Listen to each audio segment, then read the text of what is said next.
Thanks for all being here.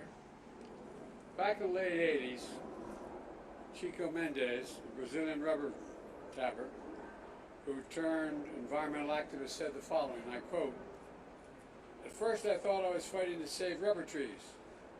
Then Now I realize I was fighting for humanity." At the time, I was a United States Senator, working with a great Republican senator named Dick Lugar from Indiana to enact a new law. The United States would relieve other countries of debts owed to us if they commit to protecting their own forest. These debt from nature swaps have since protected nearly 70 million acres of forest worldwide.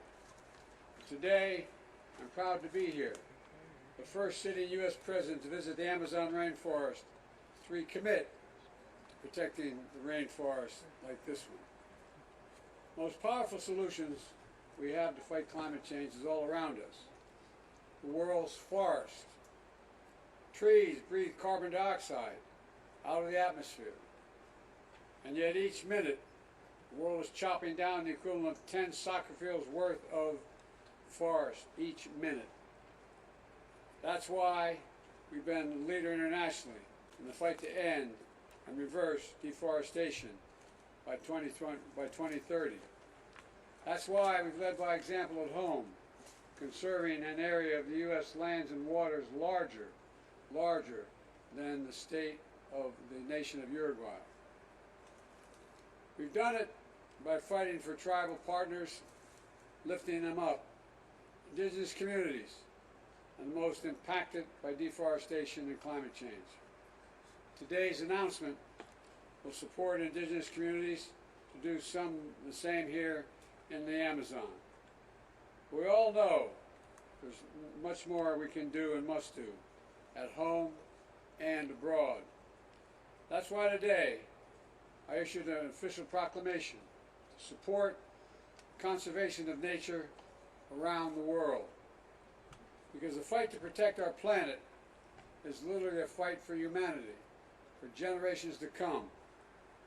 It may be the only existential threat to all our nations and to all humanity that exists. With today's proclamation, I'm proud to announce, first, the United States Development Finance Corporation will mobilize hundreds of millions of dollars in partnership with a Brazilian company to reforest the Amazon. Second, we're launching the Brazil Restoration and Bioeconomy Finance Coalition to mobilize at least $10 billion by 2030 to restore and protect 20,000 square miles of land. And third, I'm announcing an additional $50 million to the Amazon Fund that's already given $50 million. Fourth, we provide the fund to help launch President Lula's important new initiative, the Tropical Forest Forever Fund. It's in the interest of all of us. The United States benefits from that as much as any other country does, including here in Brazil. I'm also proud to support bipartisan legislation to launch a new foundation for international conservation that would leverage public funds to mobilize billions more in private capital. The fight against climate change has been a defining cause of my presidency. My administration first rejoined the Paris Agreement on climate change. We've launched a 150 nation strong global methane pledge. We delivered a record climate financing to developing countries. We pledged that we would deliver $11 billion per year by 2024. I'm pleased to announce today that we not only kept that promise, we've surpassed it. Back home, I signed the most significant climate change law in history, a law that positions us to cut carbon emissions in half by 2030. This generated $450 billion in new clean energy investments. And that's created hundreds of thousands of good-paying jobs and a manufacturing boom as well. Folks, we don't have to choose between the environment and the economy. We can do both. We've proven it back home. It's no secret that I'm leaving office in January.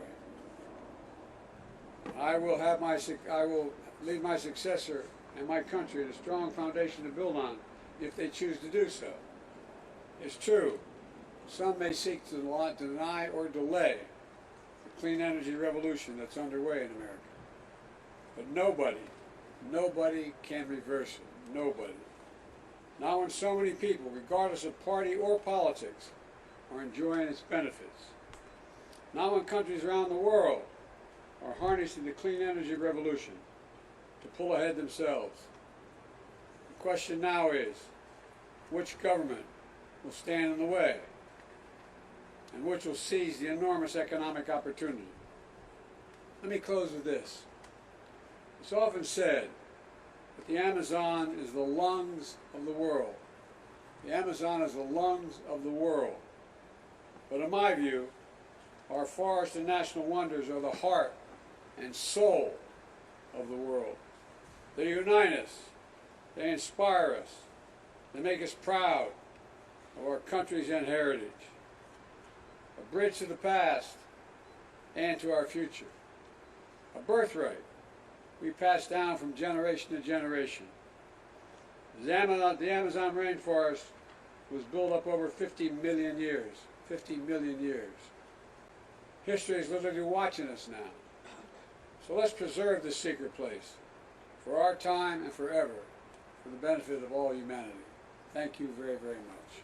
Mr. President, why are you decided to prove Ukraine peace as long?